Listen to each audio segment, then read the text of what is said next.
Captain's Log Supplemental. As you can see arranged in front of me right now, we have a bunch of 3D printed props that I've had done over the last couple of weeks. Yes, you can say I kind of went overboard with the 3D printing service I found at 3dhubs.com. But honestly, it was very affordable to do all this. Now I just have to find the time to finish them. But before I did that, I want to give you an overview of what I was doing. Most of the 3D files I did not all of them I did not create. I found them on thingiverse.com just by searching Star Trek. Among them, we have some medical tools. This is a dermal regenerator prop. We have pieces of a medical tricorder here, phaser, and a holster I had 3D printed. Tricorder piece that is actually oversized that I'm going to repurpose to something, hopefully. And my latest discovery is the engineering tools. Go into all of them in a little bit, but overall, I gotta say that I am very happy with the service I found at 3dprinthubs.com. 3dhubs.com gives you a multiple choice of materials to have the stuff printed in. Gives you a vast selection of vendors to choose from. Gives you price quotes, shipping costs if you're close enough to get it picked up. It's very usable, very affordable, very good. So far, I've only used two materials in the printing. That would be the PLA, which is your very basic printing plastic, and ABS, which is a little higher quality than the PLA, but still very affordable. There are a lot of other choices going up in price and quality. Um, Maybe we'll go into that later, but for right now, let's just take a look at what I got. Right now, the first thing I started with was the medical tricorder. This is a top attachment to the tricorder that makes it different from a science tricorder. This is the hand scanner that the doctor's always checked in. The scanner fits very nicely into the housing. The housing is not hollow. It is actually filled in and seats the hand scanner very nicely. There's the details you're expecting on the front and on the side. Back is plain, but no one ever saw this back because that's where you would hold it. You have the two halves of the actual tricorder. This has no detail on the top. That's because it was designed to have this piece put onto it. There's a lot of sanding down to do in here just so it fits nicely, but I expected that. The file does come with hinge pins and the attachments here. When I was filling out the extra printing material inside, I did snap one of the hinge pins, but I expected not to be able to use these very often. I always expected to upgrade to an actual hinge that I'll probably pick up at a hardware store right after I have it sanded down and ready. So I'll probably sand down these pieces here so it fits flush. Overall, it's exactly what I expected. If you look closely at the material, there's ridges and lines. You can definitely tell the direction it was printed in because it was built layer upon layer. It doesn't look bad, I'll tell you that much. It printed upwards that way, but you have to sand it smooth before you start painting it. And I've read that they recommend an enamel clear coat before you prime it and then paint it. The clear coat will fill in whatever you left over because it's a thick enamel. My plan is to find someone who can do decals, and I'll have the decals that you find on the Playmates tricorder reproduced in the correct size. This way I don't have to actually draw, or I'm not the artist, my daughter is, or do any of that stuff. I'll get decals, apply the decals. There'll be an image decal here, and then there'll be the rest of the text there, and then the paint details will go on there. But that would be phase 2 or phase 3 of the tricorder build. The thermal generator file is one that I picked up early in my saving of files off of Thingiverse. It's still a little rough. I can see why the original post about it was pulled. There's areas that need to be redone. I still think it's a little large. I had bought from Triple Fiction Props down in Florida a thermal generator. A couple of pieces fell off that I have to re-glue, but that's no problem. That's just wood glue to put them back on. I expected this to be a little smaller than this. It's not. They're about the same size. So I'll probably stick with the Triple Fiction one after I re-glue this. This is solid wood with a couple of foam buttons and metallic tape put on. I have my son laughing at me in the background right now. When I finish this up, I'll probably offer it to the crew, see who would want one to add to their collection. Uh, I can always have another one reprinted, but I'd expect it to be filled out later. Or I may wait for a better file. The engineering tools. Basically, I found a person who was offering all the engineering tools that was found in the little hand case that O'Brien and LaForge and Torres were always carrying around. You have tools like this. I'd have to look up to see what they are. And yes, my son is popping in and out of the video. This is a isolinear scanner. This is another prop that I had bought from Triple Fiction Props. It is very different in size, and this is what I expected the difference to be from a hand-carved wood one to the actual size prop. The bonus with this is they add a little light there, so when you shine it on stuff, it does look like you're scanning it. I'll probably pick up a little light to stick here, and I'll do that, and then I'll find a graphic that can fit into this stop here. Overall, I am very impressed with both props, but I like the more accurately sized one. Then we have what they called a phase inverter. On the actual prop, these raised panels here were clear, and they had a blinking light, so when O'Brien or someone stuck it into the wall recess, it blinked and looked like it was doing something. I'm assuming this is some sort of sonic wrench. For those of you with sonic screwdrivers, you stick it in there and start whatever. And another scanning tool. I'm only halfway through printing the files in the engineering case. Honestly, these files came back better than the tricorder did. Yes, you do still have ridges on them, but they're smoother. And this is where I actually switched to ABS. The two white ones, are actually ABS plastic. And like I said, I'll include a photo album, close-up details of this when I post a video.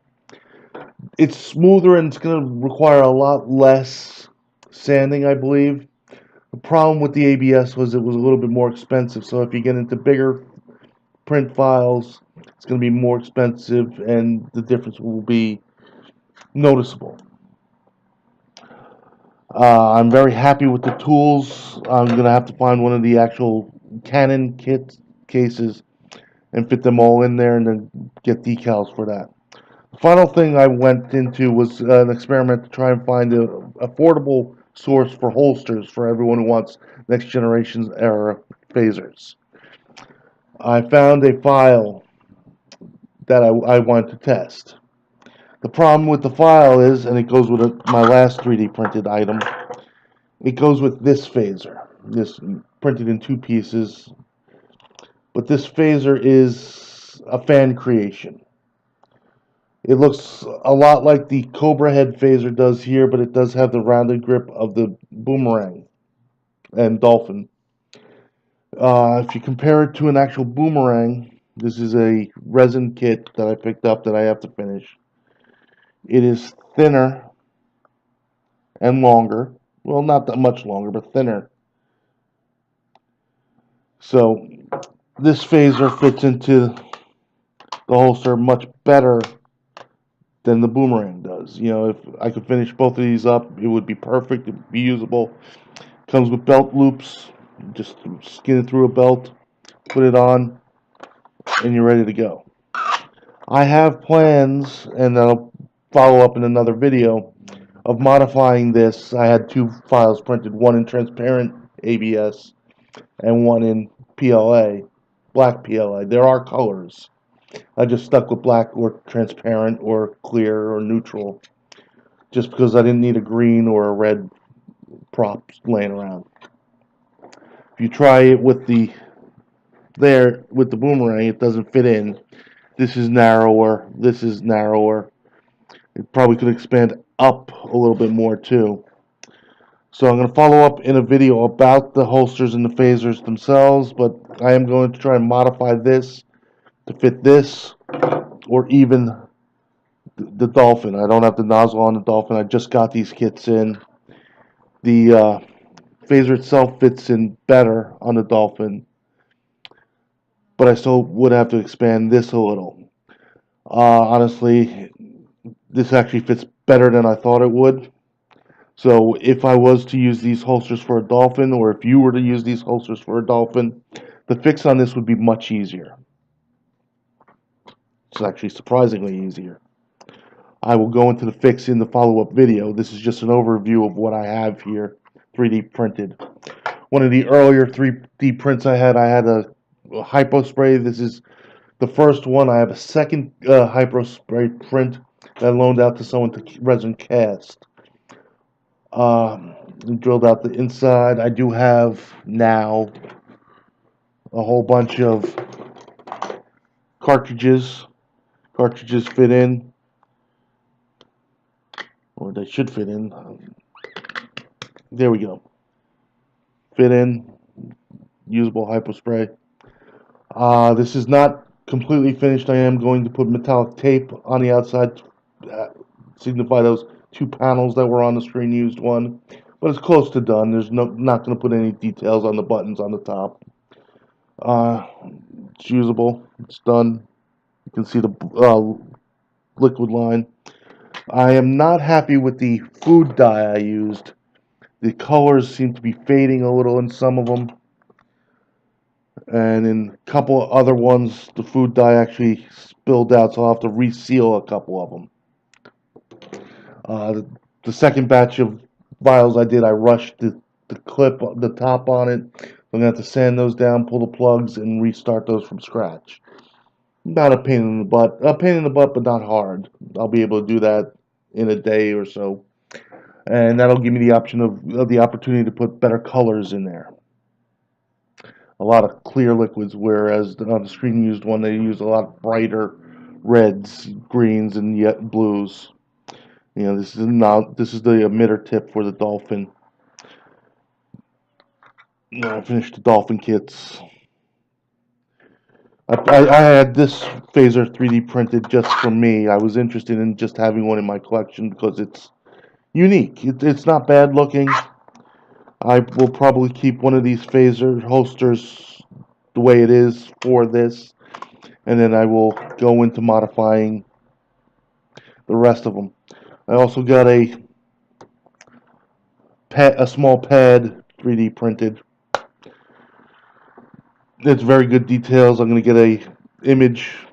I might just get a image created and printed on photo paper and glue the photo paper in. It's about the same size as the pads I got from Marco Entertainment in California. They were selling off a lot of their old stuff. Picked up when they first started selling it, they had 3 of these pads for $15. I picked them up. I loaned out one to somebody. I have 2 left.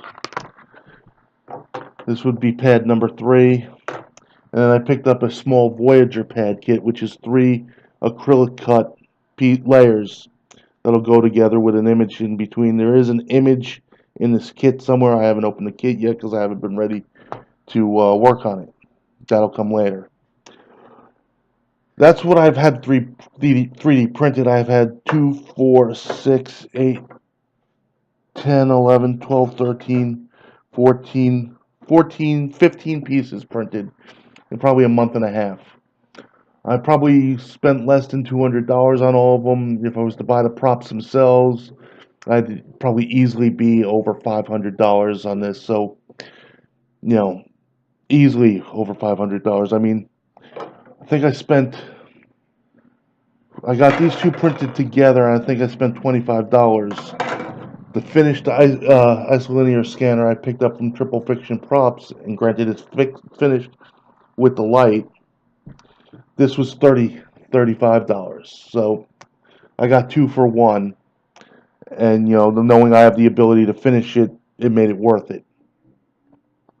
Things like the adjustment tool, the wrench, honestly, a quick sand, a quick spray paint. This is a monochromatic tool, if I remember correctly. Maybe some of these raised panels would be a different shade just for contrast. Not very difficult. The scanner, or whatever it is, that whatever all these tools actually are, I'll probably have to label them into the case when I finally get the case. It's all worth it. It's all a good deal. I actually went ahead and had one hand scanner printed through Shapeways, which is a 3D printing service. You upload files if it's not in their offered stores from the individual people who have registered stores there. I did this because when I did Miss Brown's science tricorder modification, I never had a hand scanner. I tried painting it right away. The paint started seeping into it and dulling out the silver that was painting it. So I just finished enamel clear coating it. I'm going to try painting it again.